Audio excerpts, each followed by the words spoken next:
بسم الله الرحمن الرحيم.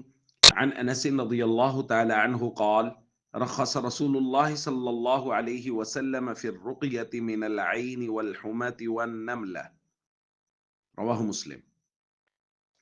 حضرت انس رضی اللہ تعالیٰ عنہ سے روایت ہے، فرماتے ہیں کہ رسول اللہ صلی اللہ علیہ وسلم نے نظر بد، زہریلے ڈنگ اور جلد پر نکلنے والے دانوں میں دم کرنے کی اجازت دی ہے۔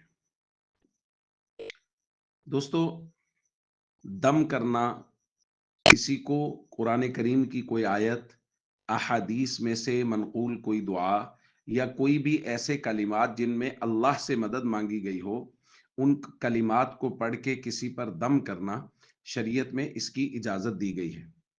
اس کے لیے اصولی بات ہم سب کو سمجھ لینی چاہیے۔ شروع میں نبی کریم صلی اللہ علیہ وسلم نے ان تمام چیزوں سے منع کیا تھا، بلکہ بعض کو حضور علیہ الصلوۃ والسلام نے شرک تک قرار دیا۔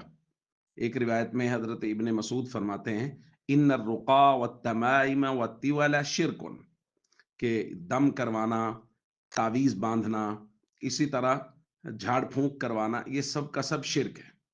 تو شروع میں نبی کریم صلی اللہ علیہ وسلم نے اس کو ناجائز قرار دیا، چونکہ لوگوں میں ابھی اس بات کی تمیز نہیں تھی کہ کن کلمات کے ساتھ دم کیا جا سکتا ہے اور کن کلمات کے ساتھ دم نہیں کیا جا سکتا، چونکہ اس دور میں عام طور پہ لوگ بتوں سے مدد مانگتے تھے اپنے دم وغیرہ میں، اس لیے حضور علیہ الصلوۃ والسلام نے اس سے منع کر دیا۔